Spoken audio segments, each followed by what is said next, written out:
Lepo pozdravljeni v podkastu Zbudi svojo hranozavest.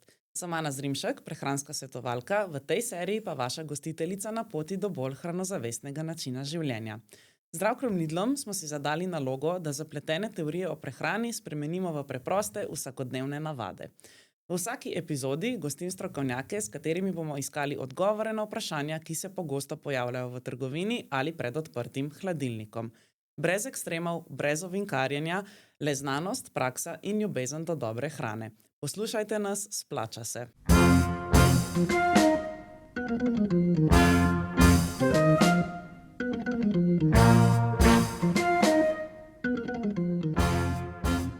Danes gostimo nekoga, ki ga verjetno ni potrebno posebej predstavljati. Z nami je David Zupančič, infektolog, avtor številnih knjižnih uspešnic in človek, ki že vrsto let svojo neposrednostjo in humorjem približuje medicino širši javnosti. Z Davidom se bova pogovarjala, kako v poplavi superživil in magičnih prehranskih dopolnil podpreti svoj imunski sistem s prehrano in zakaj se pravzaprav prava hranozavest začne že z razumevanjem tega, kaj dajemo na svoj krožnik. David, dobrodošel. Živijo, hvala. Za začetek se ti mogoče zdi, da v iskanju nekih hitrih rešitev pozabimo na neke osnove in na to, kaj pravzaprav je v naših hladilnikih in v naših shrambah. Ja, jaz mislim, da v življenju nasploh so hitre rešitve redko učinkovite ali pa zdrave. Naj bo to prehrana, vzgoja, trening, učenje. Mislim, da pri hrani sploh, zdaj treba je seveda razumeti način življenja, ki ga marsikdo od nas, najbrž tudi midva živi. Jaz sem tudi danes cel dan na poti in je življenje stvar kompromisov, ampak bolj, ko si pripravljen, pa več, ko znaš, lažje tudi v teh raznih izzivih časovnih in ostalih najdeš neko ravnovesje in prav pri hrani se to seveda zelo splača, ker ljudje mislimo, da šparamo s časom, recimo, če jemo večinoma hitro hrano zunaj, v bistvu s tem čas izgubljamo na dolgi rok, če se tako zelo poetično izrazim. Okay. Zdaj, ko govorimo o imunskem sistemu, verjetno velika večina najprej pomisli na C-vitamin. Kaj pa tebi kot zdravnik pomeni imunski sistem oziroma kako bi to definiral in pa predvsem, a je to nekaj, kar je treba trenirati? Ja, imunski sistem je zdaj, to je ena izjemno kompleksna stvar. In velikokrat se nam zgodi, recimo, da pride celo v infektološko ambulanto, pridejo napoteni ljudje z neko skrbjo oziroma osebni zdravnik napiše, imel je veliko viroz, ves čas je bolan, recimo smrka veliko in tako. Ampak zdaj moramo razumeti, čist v osnovi najprej to delitev na neke motnje imunskega sistema, sprav, recimo bolezen in zdravje. Ker bolezni imunskega sistema so resne bolezni in so bolezni, ki imajo določene specifike, simptome in to, da si recimo velikokrat prehlajen, zagotovo ne more biti neka motnja ali bolezen imunskega sistema. Enostavno to so bolezni, kjer je ponavljajoče se hude bakterijske okužbe, oportunistične mi rečemo, se pravi bakterijami, ki jih mi sploh ne poznamo, razen pri imunskih motnjah. Ljudje po transplantacijah, ljudje z levkemijo in tako naprej. Potem je pa imunski sistem kot nek seveda sistem, kot da bi rekel krvožilni sistem, srce in žile. Seveda imamo tudi tam bolezni, imamo nek infarkt, imamo pa tudi splošne stvari, ki lahko podprejo ta sistem. In imunski sistem, se pravi, ena stvar je zdaj, a imamo mi bolezen ali nimamo, če smo zdravi, je pa tukaj še vedno nek diapazon, nek spekter, koliko bomo po domače mi fit in zdravi in koliko lahko pa vendarle naredimo zase. Včasih to ni v naših rokah. Jaz sem recimo, moram reči, da pazim na prehrano, pa veliko se ukvarjam športom, pa sem bil večino te zime bolan, ker imam pač otroka, ki je v vrtcu, imam dojenčka doma in to pač ona ima še prijateljco, ki pride in to kroži pač te viruse, to se ne moš braniti. Na drugi strani pa pač so seveda stvari, vključno s hrano, ki jih lahko naredimo, da v tem zdravem imunskem sistemu, da ga malo nabildamo. V bistvu se tvoj odgovor odlično navezuje na moje naslednje vprašanje in sicer zelo pogosto slišimo, ta je pa majčkeno bolj dovzeten za viruse, veliko je bolan. Koliko je dejansko odpornost v naših rokah oziroma ali dejansko gre za neko genetsko loterijo, ki smo jo zadeli oziroma zgubili? Ja, seveda je, genetika je važna, ljudje smo si različni. nekateri so bolni več, drugi manj. Jaz tudi poznam prijatelja, ki ni bil en dan na bolniški, recimo, ne da ne bi hotel, enostavno pač nikoli ni bil bolan. Res, da nima otrok, to moram reči. Zdaj, je pa tukaj seveda lahko naredimo veliko. Zdaj, neka generična, imunski sistem je seveda del našega telesa in deluje tudi predvsem na mikrohranilih in na vitaminih in na mineralih, ki jih pač potrebuje, in na antioksidantih in tako naprej. Zdaj, seveda, jaz vedno rečem, da ko je govor o imunskem sistemu, spet, če se vrnemo na tvojo prvo iztočnico, čim manj iskati nekih hitrih rešitev in posplošitev. Najbolj se moraš obrniti stran od neke reklame, kjer ti piše, ta ena tableta reši vse tvoje težave. Nikoli ne boš bolan, vedno boš dober imunski sistem. Imunski sistem, jaz si želim, verjemite, zelo, da bi bil imunski sistem tako simpel, da bi mi imeli eno učinkovino, nek vitamin, mineral, ki bi jo vzel in to je to, ti bi bil odporen, zdrav, super. In seveda to ni tako. Tukaj je več stvari, na katere moraš biti pazljiv, in več stvari, ki se sešteva, veliko stvari pa tudi, če ne vemo. Tako da tudi kdaj nekomu paše nekaj, kar kot zdravnik, ali pa kot nekdo, ki se ukvarja s tem, bere članke, ne moreš zagovarjati 100% znanstveno. Ne vem, ti reče, jaz pa zjutraj spijem kozarec vroče vode. In nisem imel angine, že 20 let prej sem imel pa vsak teden. Glej, a je moje mesto, da mu zdaj razlagam, da to ne more biti res? Ne, najbrž če njemu to paše, pa če mu pomaga, super. Ampak seveda kot nekdo, in tudi ti, ki si v tej stroki, v bistvu še bolj kot jaz moram to povedati, mogoče, da jaz s prehrano nisem strokovnjak za prehrano. Jaz sem infektolog, se ukvarjam sicer z imunskimi motnjami, z imunskim sistemom, to zagotovo, in v tem kontekstu tudi s prehrano. Ampak midva, recimo, ko se pogovarjava o tem, pa moramo izhajati iz stvari, ki recimo jih vemo, ki so dokazane, ali pa ki vsaj znanost nudi neke dokaze, da lahko za tem tudi stojimo. Kaj pa prehranska dopolnila? Je dejansko kaj takega, kar lahko imunski sistem podpre, ali gre v bistvu res samo za zelo dober marketing? Zagotovo v vsakem primeru gre seveda za dober marketing. Mislim, da so prehranska dopolnila slonijo na teh, ravno to, kar sem prej rekel, ena tableta, ki ti reši vse. Sicer regulacije so zmeri bolj stroge, ampak predvsem pri prehranskih dopolnilih je prva stvar, ki moramo vedeti, to, da je to ime zelo važno, da to so dopolnila. To ni nadomestilo, to ni prehrana. Če ti ješ raznoliko in dobro, seveda prehranska dopolnila lahko imajo mesto zraven in tudi celo nekatera je prav, da imajo mesto zraven, tudi jaz jih jemljem. V bistvu omenila si prej vitamin C, ki ga res zelo veliko ljudi nekako povezuje z imunskim sistemom, ampak v bistvu, če gledava, in je seveda važno, ampak če gledamo eno tako prehransko dopolnilo, ki ga res znanstveno lahko povežemo z imunskim sistemom in obenem ga je smiselno mogoče nadomeščati, je to vitamin D. In celo več razlogov je. Zdaj, vitamin D se vpleta v imunski sistem, se dokazano v bistvu tudi niža tveganje za respiratorne okužbe, za recimo COVID s težjim potekom. Potem je pa tukaj drug problem in to, da so živila, ki so bogata z vitaminom D, jih je malo. In hkrati, ko vemo, da se na soncu nekako tvori lahko tudi v telesu, sonca nek človek, ki ima službo, ki živi v Ljubljani, ne vidi dovolj. In vse to se nekako sešteje v to, da so z raziskavo dokazali, da je v Sloveniji tega pomanjkanja zelo veliko. Zelo veliko.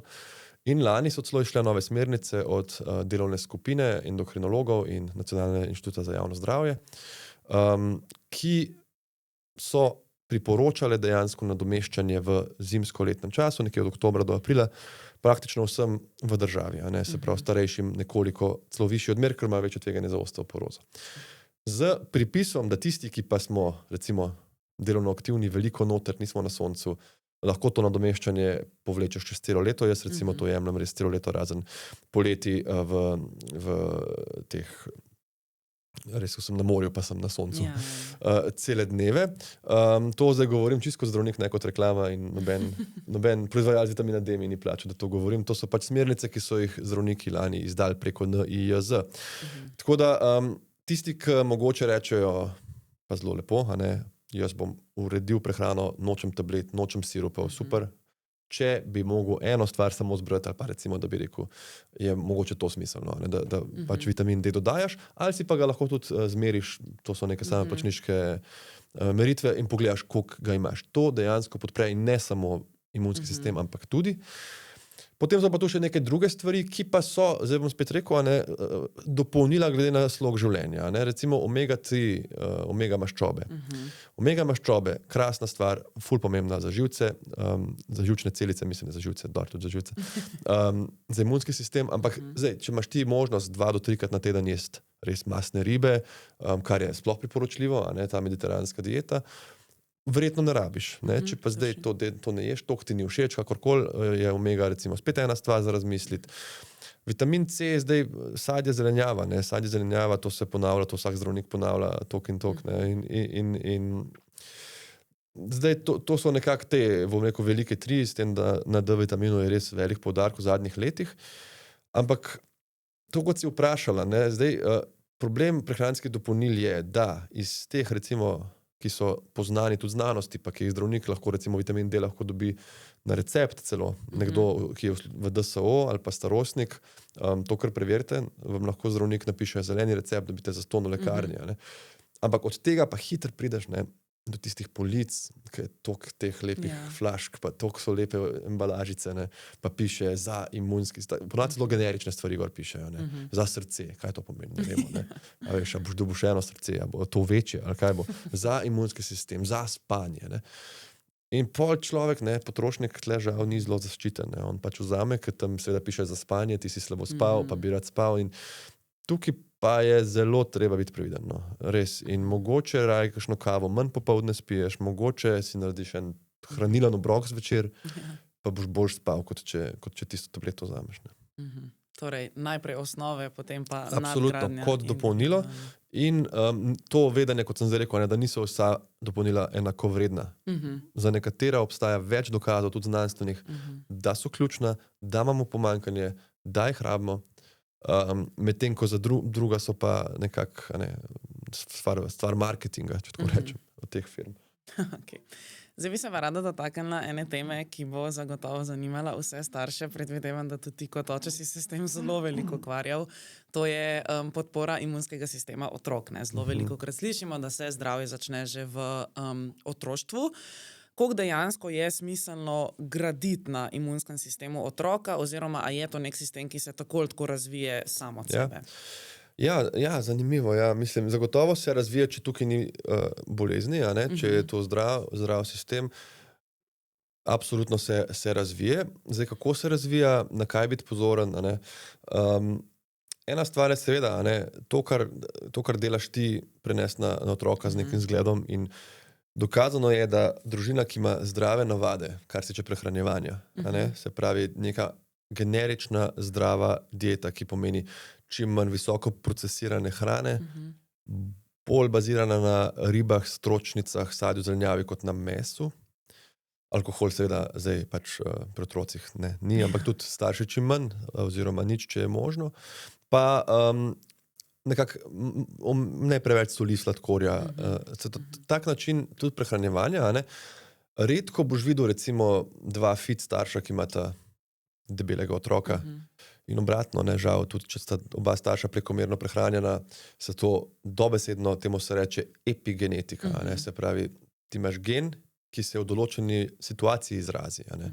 Lahko je otrok genetsko nagnjen, ampak hrana in navade tega, se bo delovalo. In ta visoko procesirana hrana, problem tega, ne, ko kupaš tiste pakirane neke zrezke že ocvrte, pa jih daš sam v mikrovalovko, je, da je to blazno kalorično, kalorije so nabite not, pa tudi zelo slano, po drugi strani preprosto za pripraviti, pa dober, a ne, pa veliko lahko poješ, ne, ker tiste žveč pa gre, pa je super, ne. Probi pojesti toliko gramov nekih, ne vem, stročnic, kot tistega kordon bluja, težko je. Tako, In to je seveda, mislim, če imaš ti v petek nek movie night, pa si privoščiš pa še čip zraven, to je fantastično. Jaz moram tle povedati, tudi pri prehrani in pri vsem, kar govorimo, je važno je to, kar delaš večino časa. Ne to, da boš ti zdaj menih, na belem rižu živel.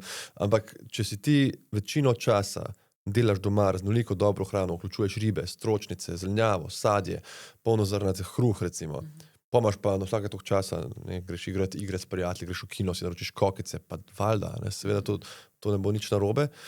Jaz imam ta princip tudi zase, ko pazim na hrano 80-20, 80% časa želim vedeti, da jem visoko proteinsko, nizko maščobno, raznoliko domače, čim bolj nizko predelano hrano, 20% grem pa na pico, burek, karkoli. In zdaj seveda otrok se razvija, kaj lahko mi naredimo. To je glavno. Glavno je, da imamo neko zdravo okolje doma, da on ve, da sladkarije niso stvar, ki so zdaj vsak dan, cel dan, enostavno, da se doma je skupaj za mizo, tudi ta neka navada do hrane, kjer imam jaz zelo problem, moja ta malo, stara je zdaj 4,5, njo razganja od idej, od energije in to, da ona sedi, da bomo mi lepo pojedli, to je blazno težko. Pa naprej, ena stvar, ki je tudi važna in zelo se mi zdi tako za poudariti, ampak to se zdaj že veliko govori pa ve, da otrok, ko se začne plaziti, ko začne hoditi, lahko tudi kaj da usta. Ne zdaj kaj, da se v zadušu, ampak mislim tam, ko on tipa, pa kakšne mamice razkošujejo v rokice, pa umivajo skozi. On dobi neke antigene iz okolja. In zdaj, zakaj se razvija recimo alergija? Alergija se razvije, ko telo naredi prekomerni imunski sistem na nekaj, kar ni nevarno. In kaj je poanta tega, da če otrok daje v usta malo tudi daj kakšen pesek, pa to da bo alergije manj. Ker so te celice imunske v črevesju so narejene tako, da gradijo toleranco. Ker je telo pametno in reče, ok, če je nekaj prišlo prek črevesja, to je dobro zame. In zato recimo, ko otroku uvedeš zelo zgodaj oreščke, kar se včasih so se bali, pa jajca recimo, pa tako, bo ta otrok preko črevesja to toleranco razvil. Če bo pa prvič jedel kikirikevo maslo pri 7-10 letih, pa lahko, da bo imel alergijo. Zato je recimo osji pik toliko nevaren, ker gre mimo črevesja, ne gre direkt v kri in je to nek antigen in lahko pride do reakcije. Tako da lahko se otroček seveda če so neki ptičji dreki, pa neke umazanije, to pazimo, ampak lahko gre po tleh, lahko se česa dotakne, ni ga treba toliko paziti. In to je to v bistvu, neka taka zdrava pamet. Seveda pa biti pozoren, oziroma to so tudi pediatrija, na znake proimunskih motenj. To so pa recimo ponavljajoče se okužbe, ki potrebujejo antibiotik, recimo otrok 2-3 v letu gnojno vnetje ušesa, pljučnico. Take stvari so bolj nekako terjajo dodatno diagnostiko, krvne izvide in to. Izven tega pa seveda ta vrtec je treba preživeti, jaz ne vem, to smo mi prvo leto. To je pa kar ne.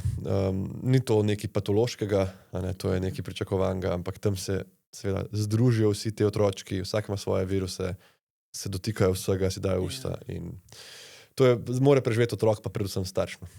Ja, mogoče, ko si ravno omenil, da mora starš to preživeti. Vsak starš si seveda želi, da bi bil otrok čim manj bolan. Kje je tista meja, kjer v bistvu pustimo otroku, da se njegov imunski sistem razvija ravno preko tega, pojej malo peska, kot si prej omenil, pa kje v bistvu začeti nekako načrtno otrokov imunski sistem, se pravi, nekako graditi oziroma buildati, če rečemo. Ja, mislim, seveda, zdaj tle je več vprašanj. Eno je, koliko je otrok star. Ker veliko vprašanje vedno je, a vzamem otroka iz vrtca. Zdaj je zima, a vzamem domov otroka. Če ima ta otrok nekega sorojenca, ki je recimo pol leta star, starejši je pa 2-3, tukaj ni smiselno zdaj reči, se bo šel starejši v vrtec, bo tam malo, zdaj se malo prekužil. Pač pri 6 mesecih, pri 3 mesecih, to lahko pač ta otroček gre v bolnico. Lahko gre na kisik, lahko dobi hude zaplete na dihalih, ker on nima razvitega imunskega, on je odvisen od maminega mleka, on je odvisen od nekako okolja in nekje do 1. leta moramo res biti glede tega dosledni in previdni. Pri 10 mesecih, če se začne plazati, lahko gre, super. Ampak tudi recimo obiski, ne sme priti človek z izpuščajem na obisk otroku ali k nosečnici, nikoli. Pa pusti, da jaz vem, kaj je to je neka suha koža. Lej, če imaš izpuščaj, ne greš, če si prehlajen, ne greš, če kašljaš. Se pravi, da ni to, zdaj bi pa vsi videli tega dojenčka, sploh, ko se rodi, kdaj, zdaj bo pa cela žlahta prišla.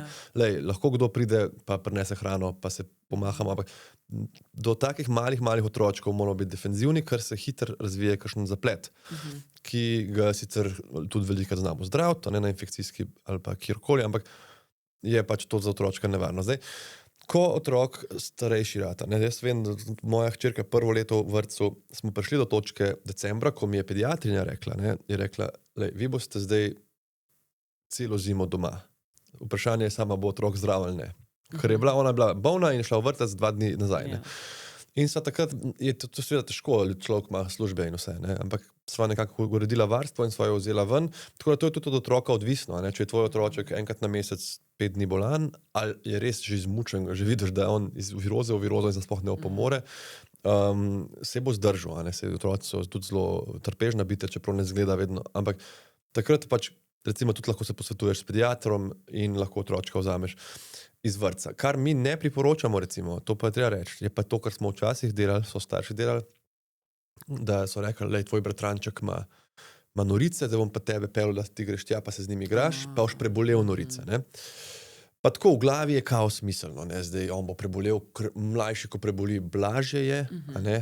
Če priješ v odraslo dobo, jaz sem jih imel pri 18 in to je bilo grozen, to je bilo res grozljiva bolezen.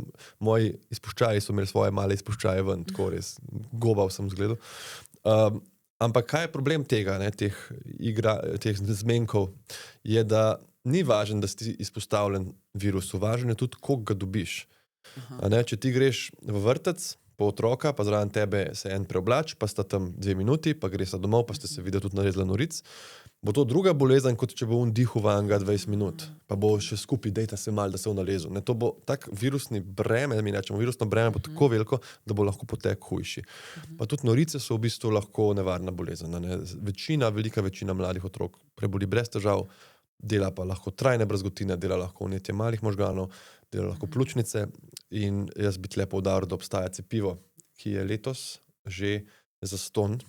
Ni obvezno cepljenje, ampak je del tega cepljenja, ki ga država financira in starši absolutno se obrnejo na svojega pediatra, mislim, da je pri prvem letu prvi odmerek, prvi leto starost, tam cepljenje 10-11 mesecev in to dosti bolj priporočamo kot to. Mogoče bi še to rekel, ker velikokrat pol vprašajo starši v kontekstu imunskega sistema, on je imel toliko enih stvari, pa vrtec, pa to, zdaj pa toliko cepiv, v prvem letu, 2 letih je veliko cepljen.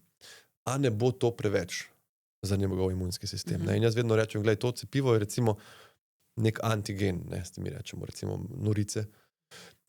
In veš, koliko on teh antigenov na dan v okolju že dobi. To ni tako, da zdaj telo pa lahko jih 6 sprejme, pa je pa že hudo. Mi smo narejeni za to, da hodimo po svetu, dihamo, vidimo, prijemljamo stvari in se branimo. Tako da to ziher ni skrb, da zdaj bom pa še norice cepil, ko ima že 4 druge stvari. To ne bo otroka nič zmotilo, ga lahko pa super zaščiti. Tako da nasploh se splača tudi upoštevati pediatre, kar se tega tiče, teh nasvetov in sploh, ker glede tega imajo res veliko izobraževanja. Super, zelo koristne informacije. Prehrane sva se mečkam že prej dotaknila. Bi te pa mogoče vsem prosila, če lahko na hitro narediš nek tak povzetek najbolj osnovnih živil, ki jih je res smiselno vključevati v prehrano in otrok in odraslih in so dejansko bolj učinkovita od marsikega prehranskega dopolnila. Ja, zdaj spet pod tem disclaimerjem, da nisem prehranski strokovnjak, ampak kar se tiče tako zdravniški nasvetov, kar vedno rečemo. Zdaj, seveda ta mediteranska dieta, ki vključuje pretežno ribe, čim manj rdečega mesa, čim manj mesa nasploh, sploh predelanega, salame, pršuti. No, se lahko najprej rečem, kaj je dober, pa bom pa rekel, česa čim manj. Se pravi, ribe, stročnice, tudi ogljikovi hidrati, te polnozrnati, kompleksni, sadje, zelenjava. Treba je reči tukaj poudarek, ko rečemo mediteranska dieta, veliko ljudi pomisli, da je zraven nujno pada še vino, kozarec ali 2. Za kri. Za kri, pa za srce spet, pa tako kot prehranska dopolnila. Ne. Se pravi, to je ovrženo, to ni res in pri alkoholu manj je boljš. Malo je boljš kot veliko, nič je boljš kot malo. In če greva na drugo plat, česa čim manj. Alkohola absolutno je, če greva v drugo smer, znanost zna dokazati tudi, kaj je prounetno, se pravi, spodbuja vnetje. Ker to so te citokini v krvi, ki naraščajo, eni zavirajo vnetje, eni ga spodbujajo in tukaj alkohol zmaga. Ni, bom rekel, naključje, da marsikdo po kakšni taki oranžuru dobi angino, dobi prehlad, pa si reče, sem zunaj ležal. Ja, se to je tudi prispevalo, ampak ni te prepihal, pač ti si spil si tam, 6 deci vina in tako ne. Druga stvar je pa tudi meso, rdeče meso, pa predelano meso, tista slanina, ki je toliko dobra, ki si daš jutri zraven jajc, pa una salama, ta masna, ker vidiš tiste bele pike. To so živila, ki delajo vnetje v črevesju, delajo tudi raka črevesja. To je sploh v zadnjih letih napredoval te dokazi na tem področju. Ker jaz sem človek, recimo, ki je ogromno salame pojedel. Ker sem vedno gledal, kako bi optimiziral, da dobim dovolj proteinov in pol seveda je bilo najlažje, da sem si dal nek kruh, pa not ful salame, pa sem pač tisto pol pojedel. In sem zdaj v zadnjih letih v bistvu to skoraj v celoti, sem šel recimo tudi na sir, sir je tudi kakšen odličen sir, ki je manj masten, pa ima visoke proteine, pa je v tem kontekstu boljši. Ljudje se velikokrat bojijo kruha, da se bom pa zaredil, kruh je v redu, kruh se lahko je, Zraven nad krožniku je zmeri dobro, da imaš neko zelenjavo. Jaz imam najraje kakšno papriko, kumaro, da si najlažje narežeš na hiter. Sadje je pa stvar, na katero pozabimo, pa je tako fajn prigrizek lahko. Fajn prigrizek je lahko v službi, na poti, kjerkoli. Seveda ne more biti, recimo zame, mene ne nasiti nič, tiste jabolka ali banana, ampak tako za dušo zraven, ko imaš lih čas in ti paše. Pa neka raznolikost, da ni skozi isto, da nimaš v hladilniku teh 6 istih piščančjih prsi, pa riž, ni recimo te bodybuilderi, profesionalni, ki pojejo zjutri 20 tablet prehranskih dopolnil, pa še več. Tudi z razlogom, ker oni jejo vsak dan, cel dan riž, pa brokoli, pa piščanca. Se pravi, to je njihov obrok, oni morajo dobiti vse mikronutriente, cink, selen, magnezij, vse morajo dobiti preko tablet. Tako da raznolikost, pa več rib, čim manj mesa, sploh predelanega, sploh rdečega, čim manj alkohola. Sadje, zelenjava, to je neko osnovna stvar. Pa stročnice. Stročnice tudi recimo dokazano znižujejo vnetje v črevesju in podpirajo tudi to mikrofloro v črevesju, ki je v bistvu zelo pomembna, se v zadnjih letih tudi raziskuje za počutje pa za delovanje človeškega telesa. Ja, stročnice se tudi meni zdijo ena taka zelo spregledana skupina živil. Zdaj za konec bi se pa rada dotaknila še ene teme, o kateri si ti zelo veliko pisal tudi v svoji knjigi Znanost mirnega življenja. Vemo, da je stres nekaj, čemur se v sodobnem življenju ne moramo več izogniti in tak zelo splošen nasvet je, ko si pod stresom, je čim bolj uravnoteženo. Verjetno se sicer strinjava, da je to generalno dober nasvet. Me pa zanima, kako je telo v bistvu sploh, kako lahko sploh izkoristi ta koristna hranila, ki jih mi vnašamo z neko uravnoteženo prehrano, kadar smo pod velikim stresom. Stres ima tukaj iz večjih, bom rekel, pogledov je treba odgovoriti na to vprašanje. Prvi je že čist vedenski.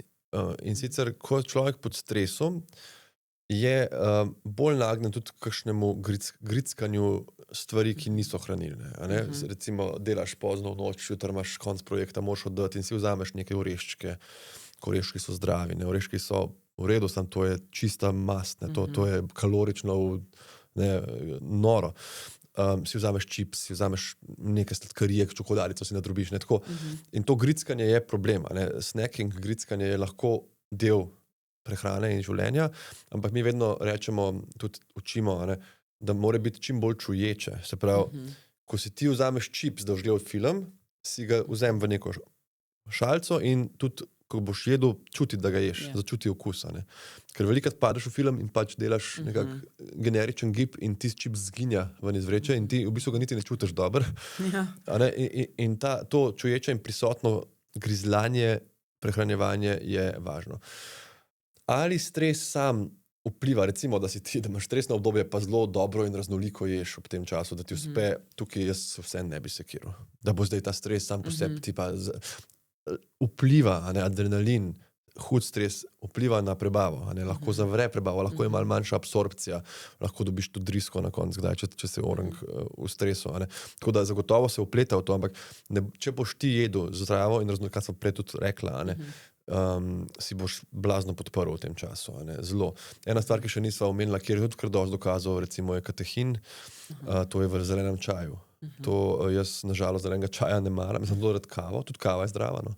Ampak to je ena stvar, recimo, ki zelo podpre. Tudi, in če si ti veliko v stresu in piješ zraven še mogoče kakšen zelen čaj, pa ješ tako raznoliko, tukaj pač boš skrbel za svoje telo. In mogoče celo še bolj važno, da v teh trenutkih to probaš. Ker jaz vem, pač, ko sem midva dobila prvega otroka in to je bilo res, nisi se mogel niti, oba sva bila totalno prestrašena, novo je vse se ti spremeni. In pol tam daš neki kuhune, koliko je meni takrat povedal, ko so mi starši, moji pa od Ester, pripeljali celo kosilo, meso, priloga, solata, vse, juha, da si res pojedo tisto, mislim, to ti da celo, bi si naločil tam Volt pa nek Dunajca, ker čist druga energija. In tako da pri stresu bi jaz to rekel, vedensko komponento paziti, da se ne tolažimo prevečkrat s hrano, če si kdaj rečeš, lej, bil je težek dan, pa si naročiš tisto najljubšo, ne vem, pico, kaj imaš, v redu. Ampak da ni to redna tolažba, da ne grickaš kar tako iz navade, da se malo pomiriš. Pa da se ne sekiraš, pol, če si pa res narediš en lep obrok, pa pazaš, zdaj pa to se absorbirali, to se pa ni treba sekirati. No, načeloma bo pač telo narejeno, da hranila iz črevesa pač vzame. Ko si ravno omenil čuječe prehranjevanje, se mi zdi, da se zelo velikokrat obremenjujemo s tem, a je na krožniku dovolj beljakovin, kjer je vitamini, kjer je minerali. Mal pa pozabimo na to, kako se v bistvu ob samem hranjenju počutimo. Se ti zdi pomembno, da se, ko se pač prehranjujemo, umirimo in v bistvu na tak način tudi izkoristimo mogoče bolje to hrano, ki jo uživamo? Ja, seveda, pa tudi se mi zdi, da moramo reči, da mora biti tudi prehranjevanje nek užitek. Da ne greš ti zdaj v nek ekstrem zdravja, pa si prebral knjigo, da ne vem, samo fižol pa zelenjava, pa čim manj soli, pa si matraš, kad ti stiješ. Naredi si nek obrok, ki ti bo tudi v veselje in v užitek. In ja, da to poješ nekako z veseljem in z mirom in z vedenjem, da si podpiraš telo. Je pa res, da to, kar si omenila, zdaj o teh beljakovinah se veliko govori, ampak moramo reči, da večina ljudi, ki ne pazi točno na to, kaj je, bo pojedla v dnevu bistveno premalo beljakovin. Enostavno zato, ker ko vzameš nekaj na hitro ali pa si narediš, tudi če si sam narediš, je ponavadi zelo lahko vzeti veliko ogljikovih hidratov, zelo prehitro vzeti tudi malo preveč maščob. Beljakovine so pa malo skrite. Beljakovine moraš pa malo kakšne nijanse, moraš pa kakšen jogurt najti, moraš kakšno obogateno tudi te pijače, ki so kakšni sirni namazi, spet so lahko cel razpon od tistih ful mastnih do super proteinskih. Seveda, meso, mesni izdelki, ribe, mleko, ker človeško telo vseeno, mišična masa rabi beljakovine, je endokrino tkivo, podpira celo delovanje telesa. Tako da tukaj je dobro se naučiti malo brati te tabelice zadnji. Mogoče boste imeli kakšno epizodo o tem, to je ful smiselno, ker tiste tabelice ti vse povejo o tem. Ne pa ti kdo reče tudi, recimo, da prej sva stročnice omenjala. Stročnice so super, ampak se omenjajo kot vir beljakovin. Ja, ampak neprimerljivo. Mislim, koliko moraš ti pojesti, recimo, fižola ali pa piščančjih prsi, da boš dobil. Tako da vsako živilo ima neke specifike. Absolutno pa ta hrana na hitro, hrana pred televizijo,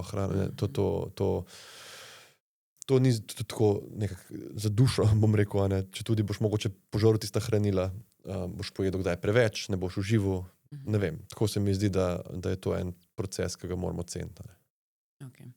Zdaj čisto za konec pa še ena taka malo bolj zabavna rubrika hitrih 5 z Zdravkom Lidlom. In sicer, raje spiš uro dlje ali si v tej uri pripraviš hranilno zelo bogat zajtrk? Ne, jaz pa težko spim uro manj, kot spim, ker imam to tako natemperan tudi z otroki, ki me še vedno zbujajo po noč oba dva. Tako da ne ostanem prej. Vedno pa jem zajtrk in si ga naredim sam in sem tako zverziran, da si zjutraj naredim na hitro, da si ne moram delati nekaj ful kompleksnega, ampak nikoli ne rečem, bom že kaj v službi ali pa vzamem samo eno žemljo za na pot, tudi ne zdržim. Super. Kaj bi rekel, da je najbolj precenjeno super živilo, ki ga ljudje še vedno množično kupujejo? Ja, problem super živil je še vedno ta, da, kot sem prej rekla, ta magic pill moment, da se kdaj pripisuje preveč neke stvari. Ena taka stvar, sem velikrat videl, je recimo ta kombuča, ki sama po sebi ni nezdrava, ni to slaba stvar, ampak dajmo zdaj nehati, nekaj pa bo to, pa antioksidantno, pa srce, pa žile, pa to. Moraš vedeti nekako, za kaj gre. No? Ampak če pa rečem, kaj se mi zdi pa res precenjeno, so pa te juice diete. Se pravi, da treba je to jasno povedati, da ni nobenih dokazov, da bi to, da ti nekaj zmiksaš, pa več dni piješ samo v tekoči obliki, podprlo karkoli v telesu. Sploh, ko ti rečejo, da boš toksine izločil. Pač strupi, toksini, tle smo sploh v medicini zelo previdni. Ti imaš strup, pa imaš protistrup. Če te modras pič, boš dobil protistrup proti modrasovem strupu. Te toksine, ki pa normalno v metabolizmu nastanejo, pa ledvice in jetra spravijo iz telesa, jih polulaš. In to, da boš ti pil džus in bo zaradi tega to šlo odprej, to pač tukaj podlage pač ni. No, spet, kot sem prej rekel, če nekomu paše, da za en dan pa on samo džus pije, pa pač ampak treba je vedeti še eno stvar, ko ti ješ neke testenine in to počas razpada v tvojem črevesju, tudi počas dviguje inzulin. Počas postopno in ta inzulin glukozo zbija.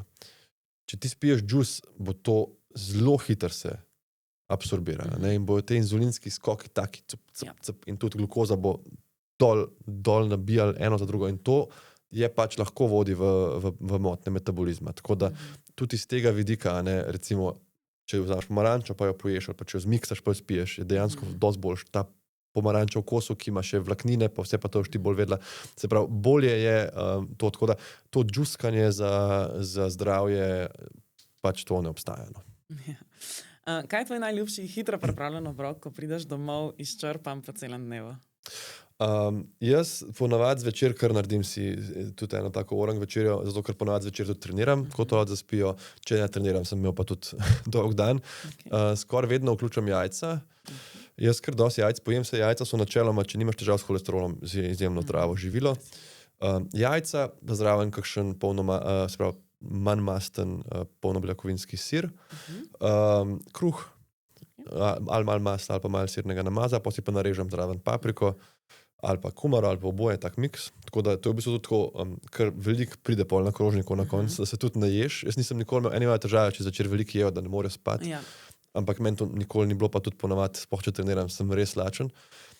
Pa odvisno od tega, koliko si čez dan kar beležim, tudi v glavi malo ne pišem si, ampak spremljam redno, koliko beljakovin sem zaužil in pol, če vidim zvečer, da mi še malo manjka, spijem zraven še mogoče sirotkine, proteine, si naredim šejk. Če pa vidim, da je bilo kar v redu, imam pa mogoče kozarec mleka. In to tako generično me nasiti, napolni in mi je res the best konc dneva. Okay. Če bi mogel za krepitev imunskega sistema izbrati samo eno stvar, spanje ali trening, kaj izbereš? Ja, zdaj za imunski sistem sam mislim, da je spanje zmaga. Bi pa rekel, bi skoraj rekel, da posledica telesne neaktivnosti gre na več področij v življenju. Se pravi, če res nimaš ne moreš drugače umigati nikakor, kot da pol ure zjutraj prej ostaneš, se pa vse en splača. Zato, ker to ne gre samo za imunski sistem, tukaj gre za tvoje sklepe, kosti, mišice, respiratorno zdravje, pljučna, kapaciteta pljuč. To, da se ti zadihaš malo, da dvigneš kaj težkega, da delaš za mišično maso, to so stvari, ki morajo biti del vsak dana, vsakega tedna, vsaj parkrat na teden. In bi tukaj v tem primeru bi pa celo jaz, če ne bi mogel drugače, bi pa po moje pol ure prej vstal rajš, pa treniral malo. Okay. Zdaj, kot zdravnika verjamem, da si velikokrat slišal kakšen smešen domač nasvet. Kaj te je najbolj nasmejalo v smislu česen v nos, razni čebulni poparki namesto antibiotikov? Ja, to redno slišimo. Ena v bistvu bližna oseba, niti ne pacientka, mi je rekla, ki je imela težave s kolenom in sem jo pripričal pač 5 zdravnikov, starost pa to je lahko obraba, mi znamo zamenjati te sklepe, ne mi infektologi, ampak kolegi ortopedi to dobro delajo. In ona potem si je na to koleno dajala zeljne liste. In zdaj je to koleno kot kao boljši in dober in bomo videli, kam bo šlo, ampak tako zanimivo, kje vse zelenjava pomaga. Ja, tudi placebo nekaj šteje. Okay. Danes smo ugotovili, da čudežne tabletke ni. Obstaja pa čudežna navada, ravnovesje. David, najlepša hvala, ker si bil danes naš gost. Jaz mislim, da je bila ta epizoda informativno zelo bogata. Ja, hvala, z veseljem. Ja. Hvala tudi vam, ker ste nas poslušali. To in vse ostale epizode lahko najdete na spletni strani oziroma na našem YouTube kanalu. Naslednjič pa bo z nami Lidlova ambasadorka in zagovornica hranozavesti Klara Žagar, ki bo z nami delila nasvete o tem, kako lahko v kuhinji z manj odpadne hrane ustvarjamo prave čarovnije.